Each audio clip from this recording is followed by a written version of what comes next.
I totally went broke. I went from $15 million to literally $143 in the bank. And I was so depressed. I wanted to kill myself, basically. I'm here today with James Altucher. You're a Renaissance man, entrepreneur, novelist, chess grandmaster back in the day. After years of writing and not getting published anywhere, I suddenly was able to get paid for writing. I had gotten my idea muscle exercise, and I wrote 10 ideas a day for this guy. And a lot of people don't like to share ideas. They're like, oh no, they'll steal my idea. Let them steal your idea. Because again, how many ideas are you going to work on? It's much better if many of the ideas you're not even remotely considering working on are actually in the world, and people might not admit it, but they know deep down where those ideas came from, and that will always lead to more opportunities.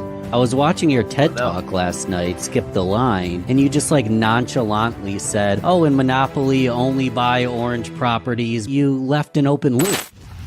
You're listening to the Real Business Connections Network. Real Business Connections Network.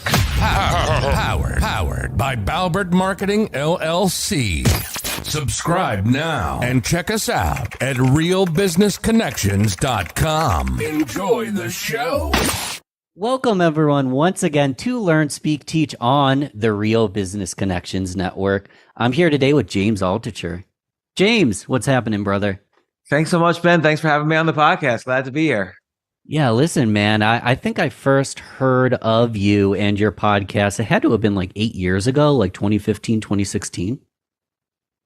Yeah, I started this just about 10 years ago. Like, how you have to have a bunch of episodes in the can before you launch a podcast? You have to have like 3 or 4 episodes. I did my first episode around June of 2013, so 10 years ago. So a lot of people like me in the podcasting space already know you, but I'm going to give I tried to take everything in your life and squeeze it into one bio. I hope we do it justice to help the listener. But you're truly you're a Renaissance man, entrepreneur, novelist, chess grandmaster back in the day, hedge fund manager, comedian, reality late night show host, expert finance TV personality, podcast host, blogger, public speaker. I think you've spent more money on Airbnbs than anyone I've ever met. And all of this is really just a testament of your unique journey, which you've documented in multiple best-selling books.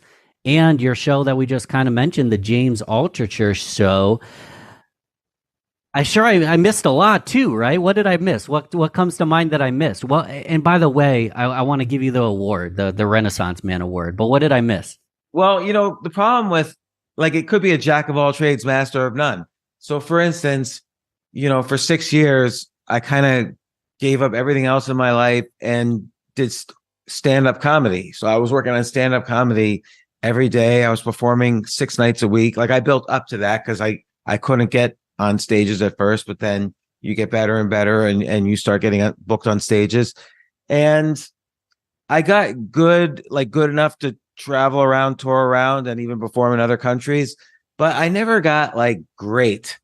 And I feel like that's the way with most of the things I do. So I get excited about something. I work really hard at it. I get real.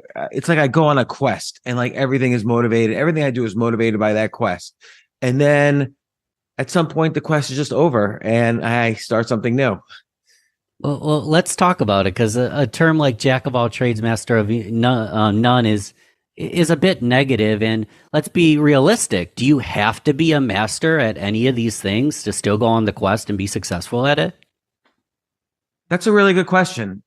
And the answer is definitely no, because the quest itself, and I hate that phrase, it's all about the journey, not the goal, because it is about the goal. You wouldn't have a journey if you didn't have a goal. Like, I wanted to really be good at I wanted to improve and be as best as I could be at stand-up comedy. So that created the journey. That showed me the direction I should go and what I needed to do. And I learned a lot about learning because of all the different things I've done. I've had to like say, okay, now I'm going on this path of learning, and this is what I do when I learn. But at the same time, when you go, like when King Arthur didn't find the Holy Grail, he was disappointed. I mean, I don't really know all of King Arthur literature, but I'm assuming he got disappointed when he failed at his mission. So sometimes I wish I could be really interested in something like bird watching. And I'm not making fun of bird watching. This is all credit to bird watchers. But with bird watching, you maybe do it with your significant other, like your wife or whatever, and you go out into nature and you bring a book and like, oh, there's a fancy blue jay or whatever, and you write it down, and then you have a good day. And it's hard. It seems to me, I'm probably wrong, but it seems to me it's probably hard to have a bad day. But when I've been a day trader, I've been an entrepreneur, I'm a writer. You mentioned all these other things like chess, comedy, podcasting.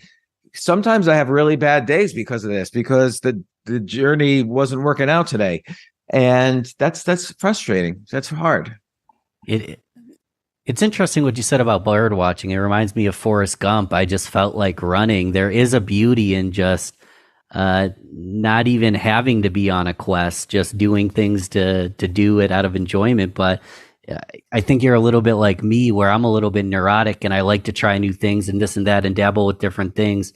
Well, what kind of quests, like what new things that maybe weren't in that intro? What's new that you've been working on? Well, you mentioned that, so back in 1997, when I was younger, when I was like 17, 18, I fell in love with chess as an example. And a few years later, I became a chess master, like in playing in tournaments and so on.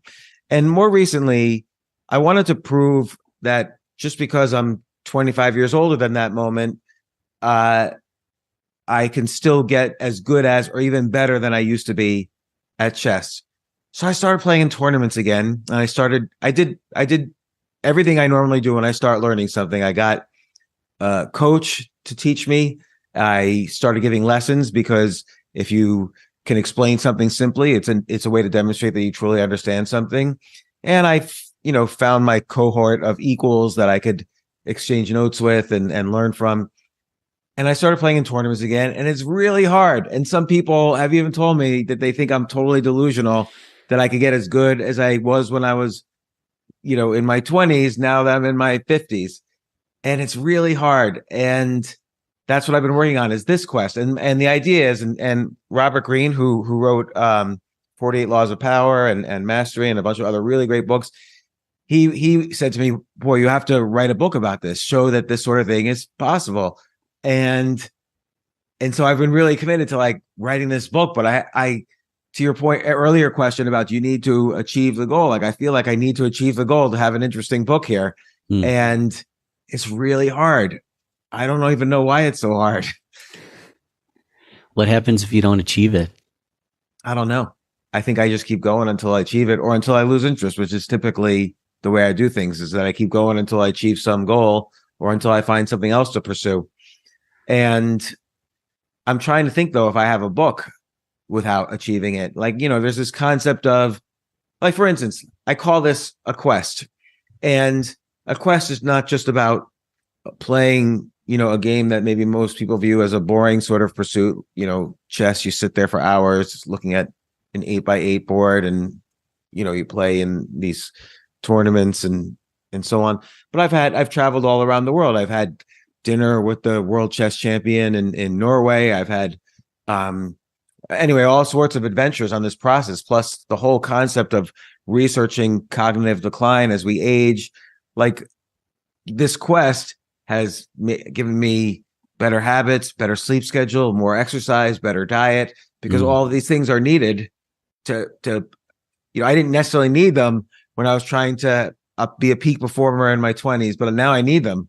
Like, I can't be a peak performer without improving my health as well, and even my emotional health. And so the concept of a quest is interesting no matter what, but I do feel that I need to achieve this goal in order to really capture the imagination of the audience. Maybe I'm wrong. I don't know. A lot of people have asked me, like, maybe you don't need to achieve this goal, but I feel like I should achieve it. Hey, I'm rooting for you. Me too. I've got two two questions. They're kind of the same question, but it's why chess? And it's why did you get started with chess in the first place? What draw you to that specific activity?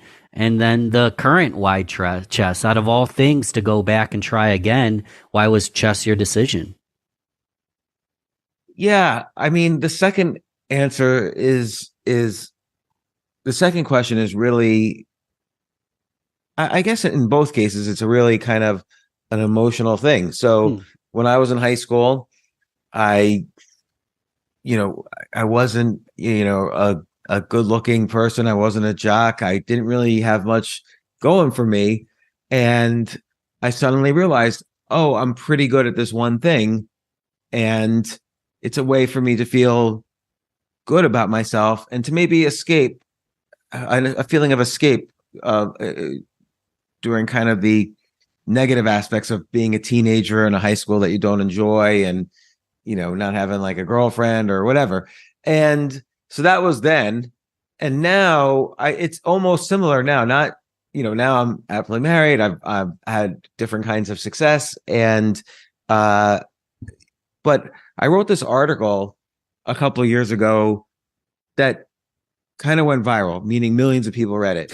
I wasn't going to bring it up, but if you want to bring it up.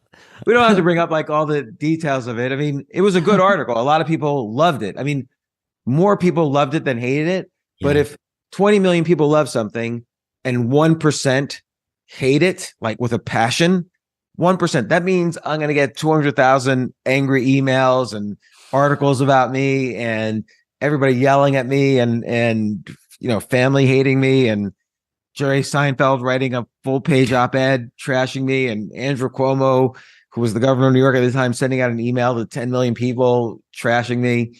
And in a weird way, not to interrupt, in a weird way, what an honor. What an honor to get that kind of attention. It's true. And I almost wish I had viewed it that way. And I don't really take a lot of things personally, but every now and then, like the line gets, the bar gets higher and higher to like affect me personally. And most negative criticism I could ignore. Particularly, I knew like a lot of people loved the article. Like I can go on and on with all the people who supported me, but including the mayor of New York City, or Eric Adams, who's currently the mayor of New York City.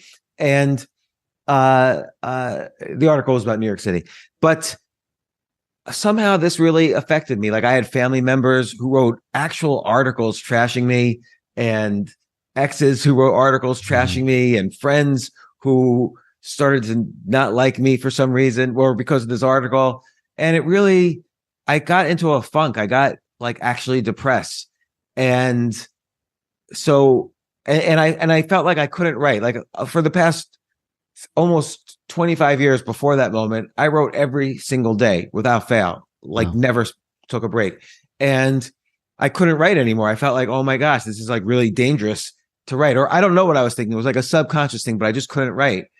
So I fell back to my second activity that I enjoy doing, in kind of the mental or creative realm.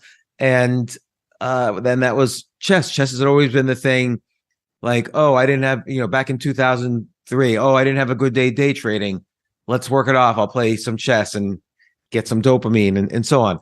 So I fell back to that and I started playing very intensely and very seriously, thinking it was just a phase.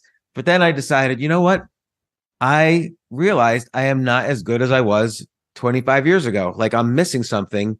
And all these kids or new players, they're doing something that I didn't understand. The game had changed. In other words, like the way you study the game, the way you play the game, the way you get better at it, all of that had changed. Plus all of the moves and ideas that I was used to, even those had changed. And some of them had been shown to be not so good and so on. So I was like, this is interesting.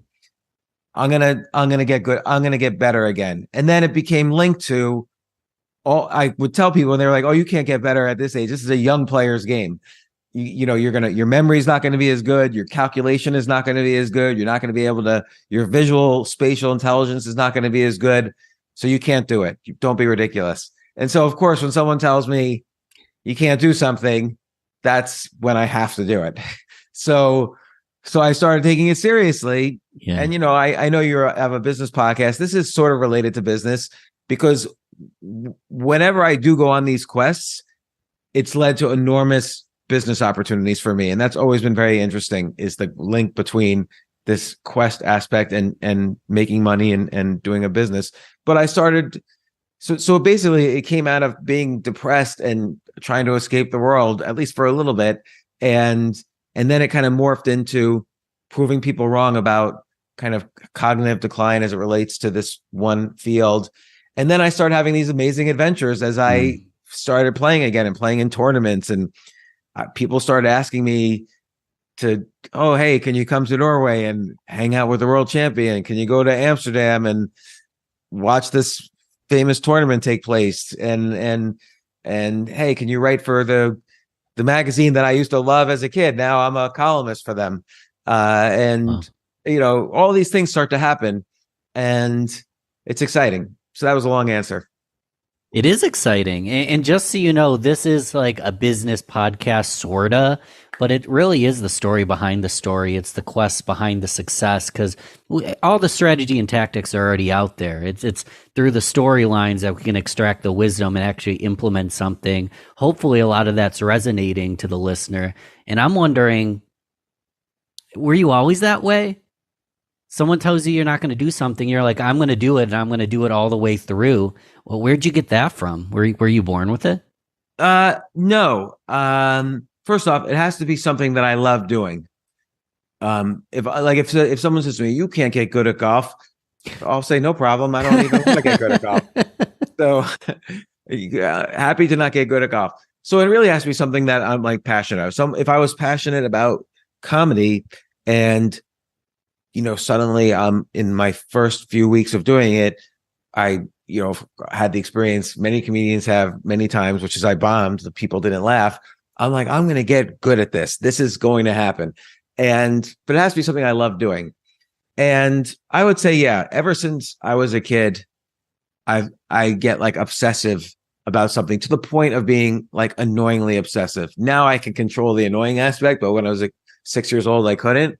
And if you give me like an age, I can tell you, like every year I was obsessed, every year or 2 years. Sometimes the obsessions would last 2 years, but from the age of 6 on, I was obsessed, always obsessed with something. There never was a time when I wasn't obsessed. And I'm starting to not like this about myself because it leads to a lot of angst as well. Angst. I'm gonna pivot slightly, because this has been on my mind. I actually told my girlfriend I want to open with this question, but we dove right in. This was the only question I prepared because I lost sleep over it. I was watching your TED Talk last night, Skip the Line, and you just like nonchalantly said, oh, in Monopoly, only buy orange properties, beg, borrow, steal, do whatever you can for the orange properties. If you want to win Monopoly, you need the orange properties. And you left an open loop. Why the orange properties? Can you explain that? Yeah. So you've played Monopoly, the game Monopoly, obviously. Yeah. And orange is kind of the top left, right? Yeah, it's like Tennessee, St. James Place, New York Avenue. What is in the game of Monopoly, what is the square that is most landed on in a game of Monopoly? Is it jail? It's jail, because you could land on because of the dice, right? You could just roll and land on the jail. There's another square that says go immediately to jail. So that gives you two squares that can force you to go to jail. And then there's 2 community chest cards that say go to jail. And so there's 4 different ways to get to jail.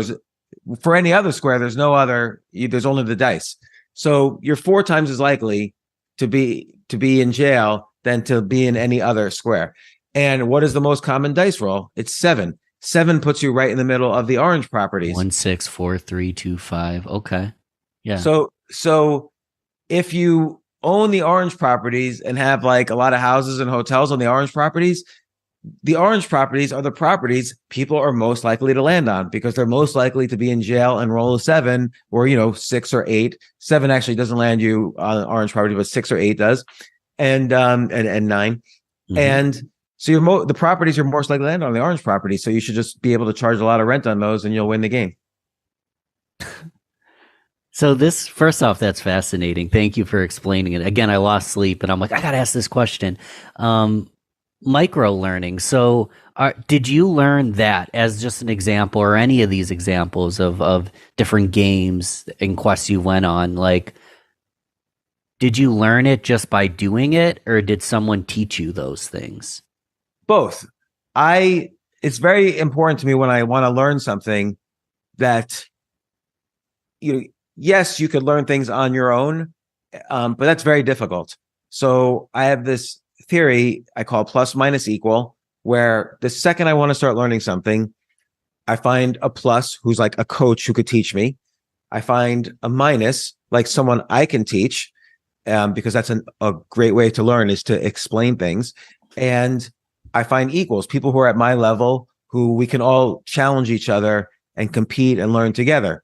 Now, Monopoly, of course, hasn't been a real passion of mine, so it's not like I've got a coach on Monopoly. But I love games in general, and Monopoly almost has like a classic status. I like classic kind of games, and this intersects with another point, which is that after I sold my first business around after I sold my first business in 1998, a couple of years later, I cashed out. I didn't hold stock, nothing. I totally cashed out. I had millions and millions of dollars.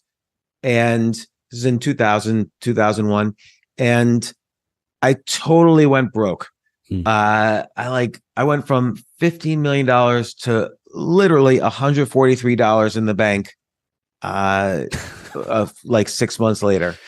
And again, it wasn't 15 million to $143. Yeah. And I'm reiterating that in case someone wasn't paying attention. That is a big change. And I was so depressed because I thought I had won the lottery by selling this business. It was during the internet boom.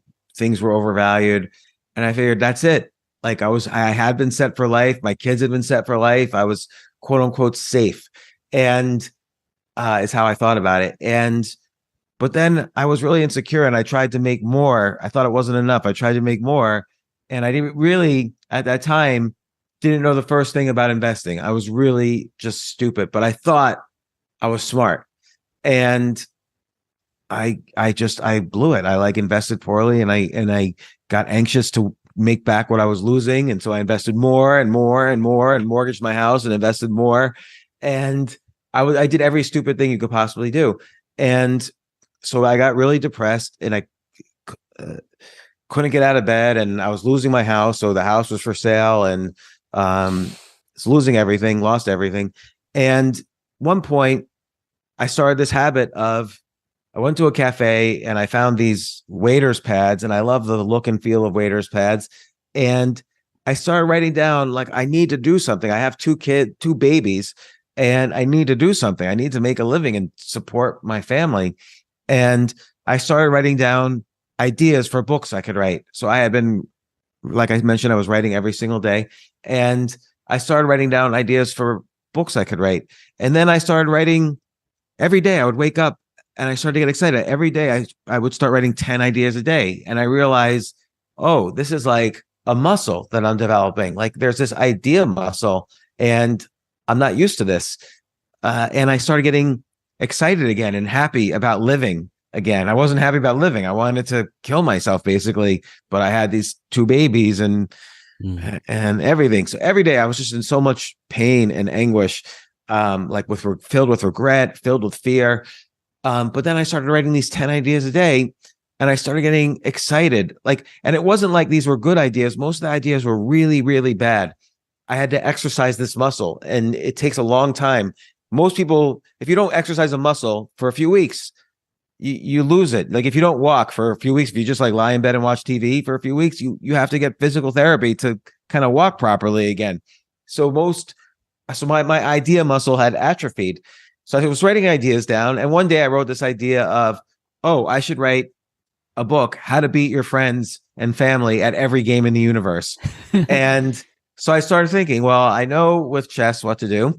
And I know with a bunch of card games. And then I started thinking about Monopoly, and I kind of figured it out with Monopoly and Scrabble. If you memorize all the 101 two-letter words, you're pretty much set. And then if you remember the 10 of the Q without U words, you're definitely going to beat all the casual players at Scrabble. And so I was getting excited. I wanted to write this book. So that's how I learned. I didn't write the book. I don't do, if you write 10 ideas a day, that's 3,650 ideas a year. You're going to do maybe one of them at best. So I didn't write this book, but, I kind of played around with it and, figured out how to win every game in the universe, at least good enough to beat your friends and family. But that led me to another thought, which is that, most people, when they try to get good at something, they try to be the best in the world. But I realized if you're just in the top 1% in the world, that's really, really great. Like if I'm in the top 1% of Scrabble players, I'm going to beat all my friends and family 100% of the time.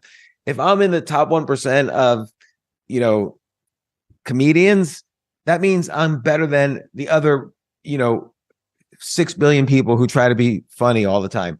And chess is another one. Like I'm a chess master. Okay. You mentioned grandmaster earlier. I'm not a chess grandmaster. I'm a master, but that means I'm in the top 1/10 of 1%, or maybe the top 1/100th of 1% of people who know how to play chess in the world. So if there's 600 million people who know how to play chess in the world, okay, I'm in the top six. I'm in the top 600,000 or 60,000, which is really good. Yeah. And so I realized with business too, I don't have to have the best company on the planet to be successful at business. I don't have to be Warren Buffett to be successful at investing. I just have to be in the top 1% and I'll be successful at whatever it is I'm doing. And that was a very important realization for me. And I realized that kind of in it very early on when I was writing these 10 ideas a day, is that the idea doesn't have to be the best. It just has to be, in the top 1%. That means it's going to be a noticeably good idea. So, and that has affected all my ideas on learning and success ever since. So that was a long answer. It's a very complicated answer because I weaved in going broke and this concept of exercising your idea muscle, but it really, and some of the ideas that I've had, but it really led to this important realization that you just got to be in the top 1%. And it's not hard to be in the top 1%. You need a coach, you need a minus, you need equals, you need to divide up a skill into micro skills and put together a training program, how you're going to get better at these micro skills. And then there's a few other things. So I appreciate the extended answer. You actually, earlier I said, do you have to be a master? And you actually answered that question. So I don't have to be the sensei guru, know-it-all, best in the world. I can just be in the top 1% and make a great living and enjoy what I do being in the top 1%. You kind of breeze through it at the end there. Let's slow down. How do I get to that point where, let's say I'm not good at something or I'm okay at it and I find interest in it? How do I get to a point? By the way, you have to be interested. Yeah, so I'm interested. I'm excited. How do I get to the top 3%, which I'd be glad to be in a lot of cases? Well, you tell me. Like, so you're a musician, right? Yeah, I'm a bad musician, but yeah, I come from the music industry, but I played drums and guitar, but I was never proficient enough to be on stage and impress people. Okay, but would you say, and maybe the answer is no, I don't know. I've never heard you play, but would you say you're in the top 1% of all the people who have like studied guitar a tiny bit? Would you say you're in the top 3% of guitar players? I'd say so there's probably like 100 million people in the world who have attempted to play guitar at different points. Are you in the top 3 million of those? No. When you look at it that way, it's different. I bet you the answer is yes. Think so? Well, guitar players who perform, maybe there's 30,000 of those. Yeah. Okay. So yeah, you never went from the top 3 million to the top 30,000. But the top 3 million, if you think about it, not that hard. Huh. What would you do to be in the top 3 million guitar players? You'd practice 20 minutes to an hour a day for a year, and you're probably just as good as most people. Well, think about it. If you practice, and by practice, it has to be deliberate practice. You can't just like, you know, you have to know what you're doing. So assume you have a coach once a week for an hour who tells you what you need to practice over the next week. Like if you're playing the piano, the coach will say, or your piano instructor will say, practice the scales, C scale, D scale, E scale, and so on. There's probably similar things for guitar. And then after you get proficient at that, you know, you're like, here's some basic songs. Mary Had a Little Lamb, Twinkle, Twinkle, Little Star. We're going to learn how to play those on the guitar. And so you start to learn how to really hold the guitar to make music and so on. And 20 minutes a day, let's say with 20 minutes a day, you improve yourself by just 1%. You improve your skills by 1%. How much do you think you'll improve in a year? Oh, a ton. Yeah, because it compounds. Can I jump in with one stat that you might already know, but I did it the other day and I'm excited about it. So there's 1,450 minutes in a day, which means 1% of your day is actually 14 and a half minutes, 14.5. So 15 minutes a day is actually just a 1% difference in your day. That if you put 15 minutes, that's exactly what 1% is. So 20 minutes is actually well beyond 1% change. Yeah. So let's say again, with deliberate practice, you practiced 1% of your time a day and you improved your skills 1% a day. Compounded, that's 3,700% in a year. So now I don't really know what that means to be 37 times better at guitar in a year, but you'll certainly be in a year in the top 1% of guitar players if you just did that. If you did deliberate practice, which means a coach tells you what to do, and a coach after a week, maybe you record yourself or the coach sees you again, coach gives you feedback. Oh, you need to do this a little better. Do this instead this week, and so on. You will definitely be in the top 1% in a year. And by the way, I want to mention this concept of micro skills. So let's say someone wants to be good at business, at entrepreneurship. There's no such skill as entrepreneurship. It's really a basket of a bunch of micro skills. So to be good as an entrepreneur, you have to be good at sales. You have to be good at negotiating. You have to be good at dealing with customers. You have to be good with customer service. You have to be good at hiring. You have to be good at motivating. You have to be good at raising money from investors. You have to be good at, managing up with clients and managing up down with individuals. You have to be good at product development. You have to be good at, execution if you're a service company, and deadlines and P&L and all that kind of stuff. So there's all these skills you have to be good at business. And it's the same thing. I'll use piano as an example. I know how to play the piano. So you have to be good, at scales. You have to have a pretty good musical sense. You have to have be good at reading music and then memorizing what you've read. You have to have good finger coordination. Your left hand has to be good as your right hand, and playing and on and on. So with chess or with comedy, stand-up comedy, you have to not only be good at writing a joke, you have to be good at telling a joke. You have to be good at crowd work. You have to be good at reading the crowd. You have to be good at stage work. You have to be good at making voices. Like having if you ever watch light in your face the whole time. Yeah, you have to be good at stage fright.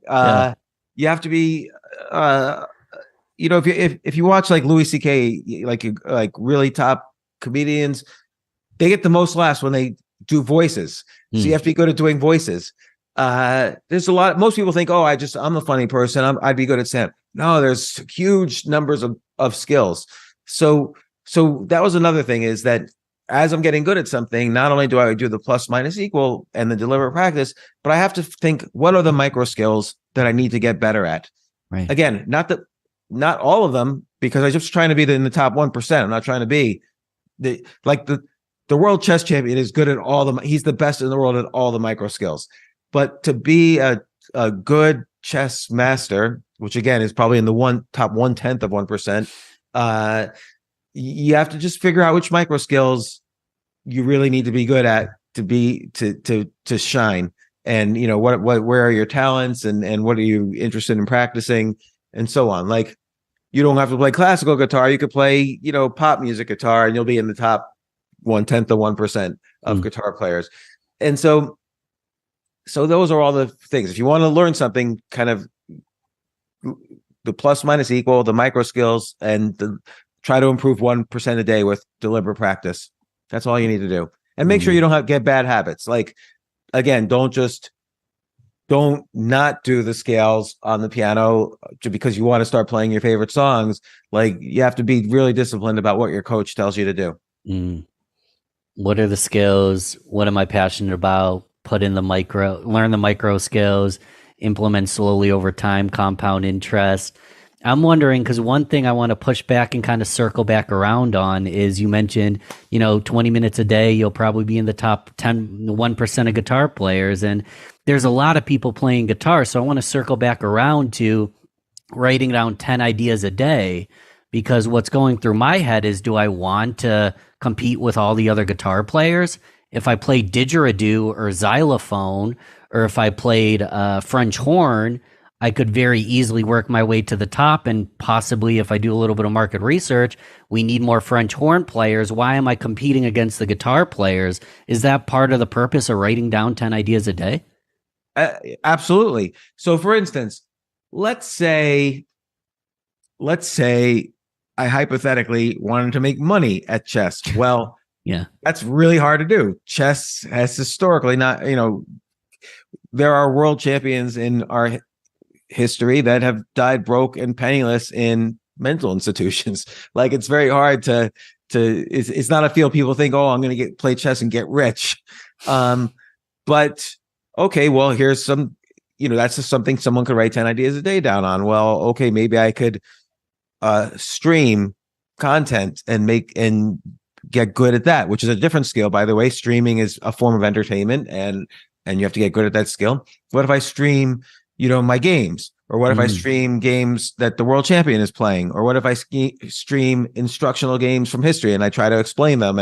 Or what if I do a podcast and I interview all the top players? Or what if I write a book where I document my experiences trying to get good at chess? Or and then I start giving lectures about how to get good at everything. So now I could be a public speaker, and on and on and on. So you could brainstorm. Like, here, I used to do this thing where I would write 10 ideas for other people. So, for instance, this is still when I was initially had gone broke, like in 2000, and this was around 2003 now. I wrote 10 ideas for this one writer who wrote about financial investing. I wrote 10 ideas for articles he should write. And I sent him the ideas, and I said, you don't need to respond to me. I'm not trying to have dinner with you or have a coffee with you or anything like that. Like, if you wrote these articles with your perspective, I would happily read them. And I'm sure many of your other readers would love to read them. And I sent them to him, and he wrote back instantly. And he said, these are amazing. These are great. Can I hire you to write them? And you start writing for my website. He had a big financial website with a billion users a year. And so that was after years of writing and not getting published anywhere. I suddenly was able to get paid for writing, like, because I wrote 10 ideas. I had gotten my idea muscle exercised, and I wrote 10 ideas a day for this guy, and he loved them and hired me. And the same thing, I wrote to another guy who was a hedge fund manager, and I said, here's 10 pieces of software. I said, I learned your style. I know what you do. Here's 10 pieces of software I think you and your team would appreciate and integrate into your fund. I don't want anything. I don't want to meet, nothing. I'm not asking for anything. But if your team needs me to explain the software, I'm happy to do that. And he wrote me back right away, and he asked me to lunch, and we got to know each other. And eventually he said, why don't you start your own hedge fund? And he was my first investor for it. Wow. And so this concept of writing 10 ideas a day is not just healthy from a self-help perspective of being more creative and so on. I started doing this quite a bit. I wrote to Google. I ended up speaking at Google. I wrote to Amazon. I wrote to Amazon 10 ideas for making your self-publishing division a little better. This is back in like 2012 or 2013. And they said, hey, if you're ever in Seattle, they said, these ideas are great. If you're ever in Seattle, we'd like to show you what we're working on and get your opinion. And I said, well, it just so happens I'm going to be in Seattle next week. I had never been in Seattle in my life, and I had no plans on going to Seattle ever in my life. But they said, oh, yeah, sure, stop by. And so I went out to Seattle, and they gave me the full tour and bought lunch and dinner. And I got to meet a lot of people. And then I self-published a book, Choose Yourself. And they were like, oh, yeah, we'll help you, get the word out. It was the #1 book in like all of Amazon. Like for a brief moment, it was selling better than Harry Potter and Freakonomics and all of those, and sold over 1 million copies. And it was because I wrote them. It all started with writing them 10 ideas. And I've been to LinkedIn, Quora, Airbnb, you mentioned Google, Facebook, all because of sharing ideas. A lot of people don't like to share ideas. They're like, oh no, they'll steal my idea. Let them steal your idea. Nothing could be better for you than lots of people stealing your ideas. Because again, how many ideas are you going to work on? It's much better if many of the ideas you're not even remotely considering working on are actually in the world, and people might not admit it, but they know deep down where those ideas came from, and that will always lead to more opportunities. More and more opportunity. Yeah. It's very exciting how it works.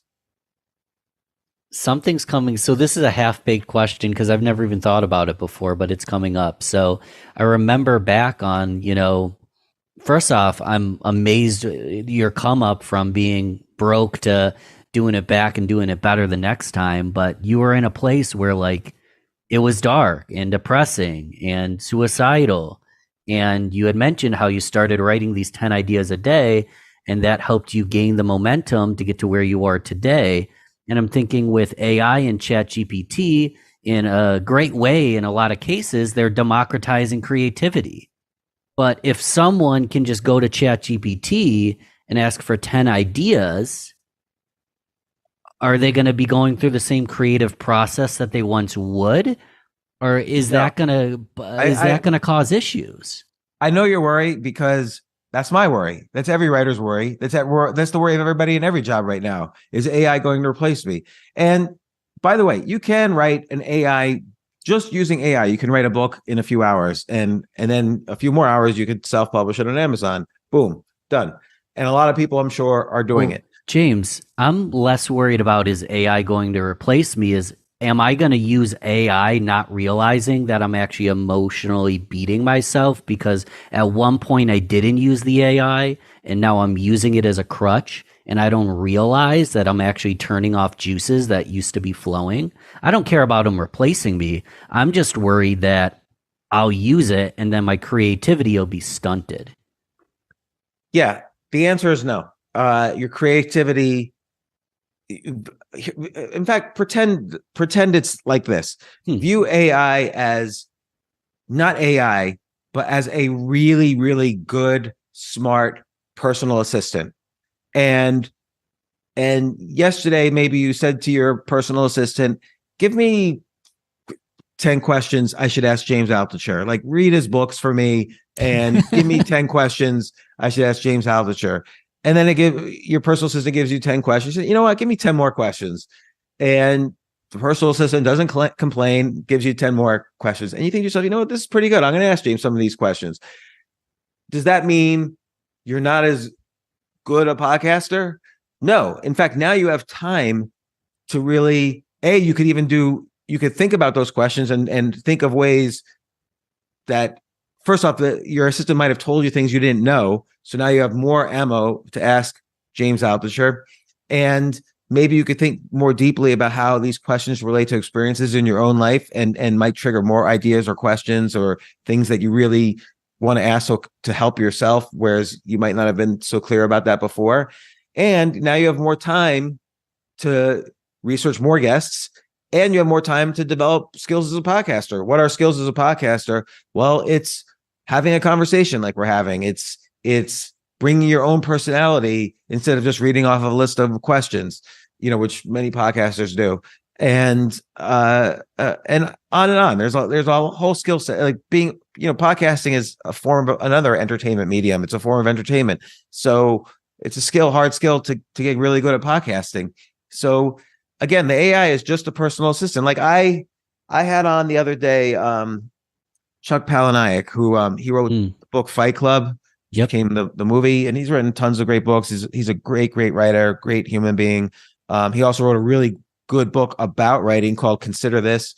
Anyway, he's been on already 3 or 4 times, but I threw it into Chat GPT. What questions should I ask Chuck Palahniuk, and gave me some really good questions that I had never asked him before. And I asked them some of them on the podcast, maybe a little differently than how the AI worded it, but I asked him.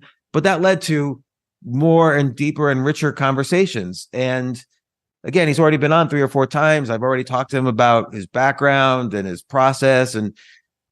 But these questions that ChatGPT asked, 1 or 2 of them led to much deeper, richer conversations that we always have these great conversations, and it allowed me to be more creative.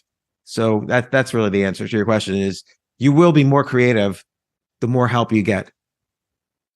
I like that. I'm not anti-Chat GPT. The bio I read was me copy pasting your bio, word vomiting my thoughts, and then asking Chat GPT to write me a 3-sentence bio, so I don't have to spend time worrying about the presentation, which most people don't even give 2 craps about. But I do want to introduce my guest, and I can focus more on what am I going to ask James today. So, not anti it, but I do see even myself, like when I'm doing social media for clients, I'm just being less creative, James. It's simply put, I'm word vomiting ideas into ChatGPT, and they're doing the writing for me, and my grammar stinks. Well, if your grammar stinks, who cares, really? Like, that's not that important. Like, life's pretty good if that's your main concern. Yeah, I don't really have too many concerns. I'm living life like a dream, but I look back at times where a few things I do every morning is I write down a few things I'm grateful for. Like you, I'm writing down ideas, and I do something I learned from my friend Matthew Dix, which is homework for life.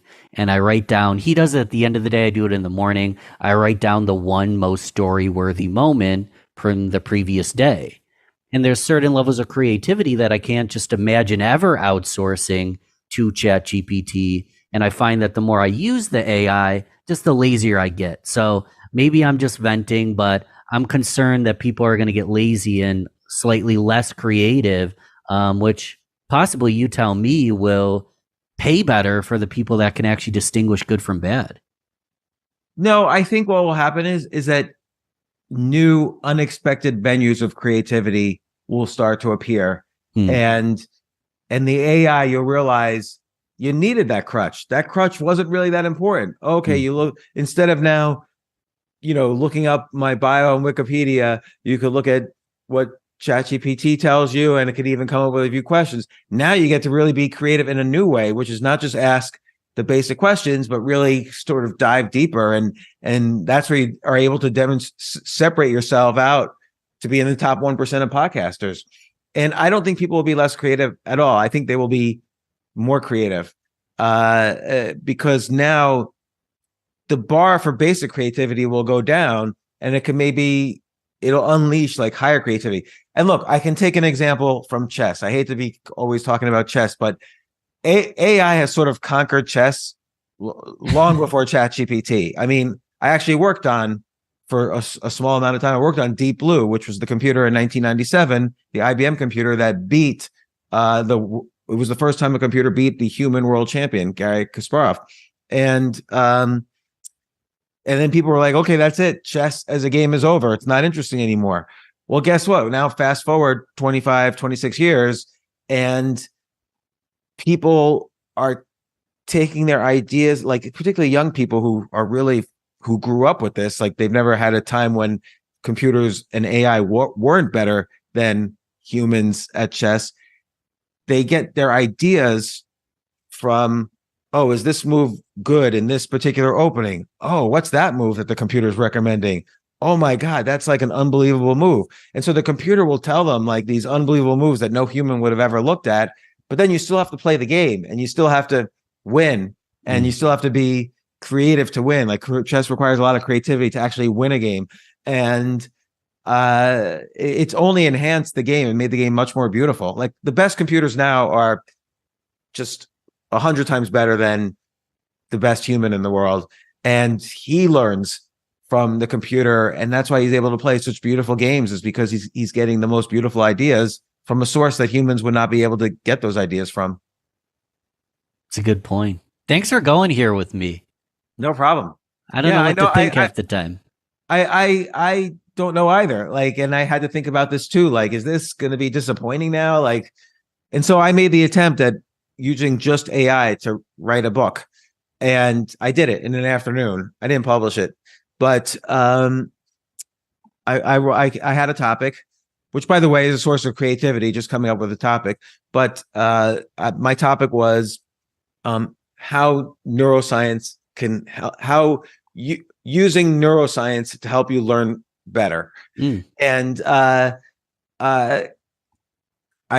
threw in that prompt into Chat GPT, and it came up with an answer. It came up with like, a few paragraphs, and then something caught my eye that was interesting. It mentioned some kind of neurochemical, and I was like, well, how do I get that neurochemical? And it said this neurochemical is found in these 12 foods. And I said, well, write me 3 recipes using those 12 foods. And it wrote it just like it was formatted in a cookbook, and like a banana smoothie with goji berries and a tint of fish oil. I don't know. Yeah.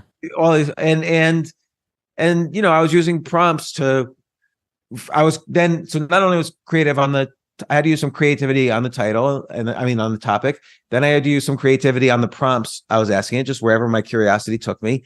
And it still made a horrible book.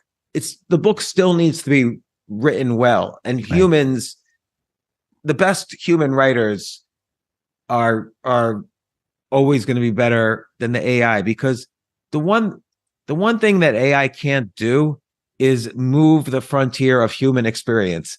And humans have to do that, because we're the ones creating that frontier. And the computer can guess what the frontier is, and it'll do a good job of that. But only I can experience what it's like to go up on stage 3,000 times doing mediocre comedy and then write what that feels like. The AI could pretend to do that, but it can't do that. And doing that might lead me to how I interact with people in a business meeting, or the kind of book I write, or the kind of, humility I have when dealing with people in metaphorically related situations, and on and on. So again, I just think of AI now as a really great assistant. Just like when I'm preparing for a chess tournament, I'm like, okay, I see on the computer my opponent plays these variations, because all the games now are stored in databases. And I'd like to improve some of these lines, and so I use my creativity to research which lines I want to improve, and the computer gives me suggestions and ideas. But then I still have to learn, well, why did the computer do that? What is the idea? The computer can't explain its moves; it just tells you what the best move is. And just like the computer can't tell you really its sources for a lot of the things it says in Chat GPT. And so you don't really know where the ideas came from. You just know the ideas, and you don't know the history of those ideas. So in any case, this is a long way of saying that I think creativity will change and will ultimately get a lot better.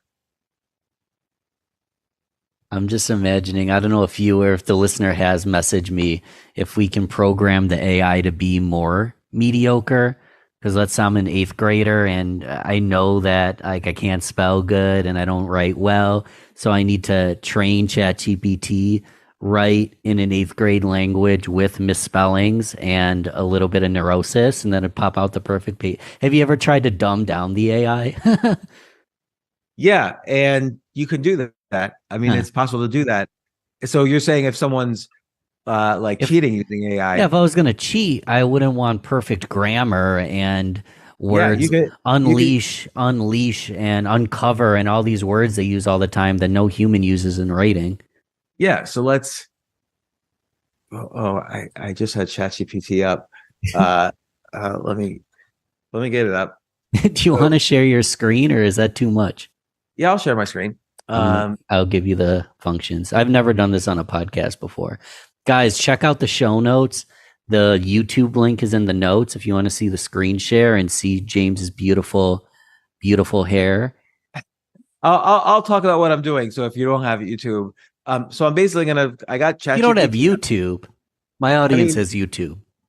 But I don't always. I'm not gonna. Yeah, no one's gonna pull the car over to pull up their YouTube.